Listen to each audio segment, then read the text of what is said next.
God never gives up. దేవుడు ఎప్పుడు మన గురించిన నిరీక్షణను విడిచిపెట్టడు.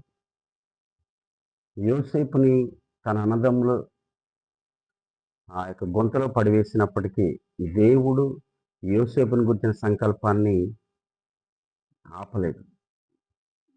అలాగే పోతీఫరు తన మోసాన్ని యోసేపు ఎడల ప్రదర్శించినప్పటికీ యోసేపు గురించిన దేవుని చిత్తం ఆపబడలేదు. అదేవిధంగా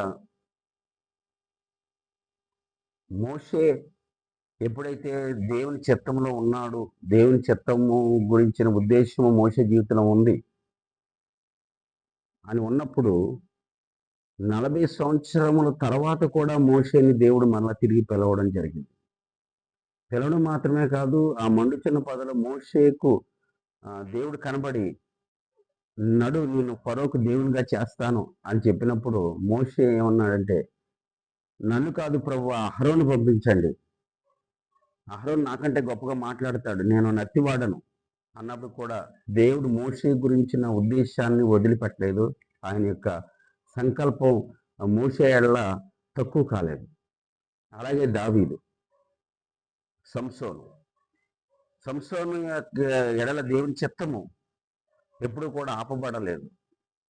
ఆయన దెలీలా చెవిలో రహస్యాలు మాట్లాడినప్పుడు కూడా దేవుని చిత్తం సంసోను ఎడల ఆగిపోలేదు, దేవుడు వదిలిపెట్టలేదు. God never gives up. దేవుడు ఎన్నడూ తన చిత్తాన్ని మన ఎడల వదిలిపెట్టడు. మనంతటి మనమే పక్కగా జరిగిపోతే తప్ప దేవుడు ఎప్పుడు కూడా మనల్ని వదిలిపెట్టడు. ప్రియుల, దావీదు విషయంలో కూడా దేవుడు తన చిత్తాన్ని నెరవేర్చుకుంటూ వచ్చాడు.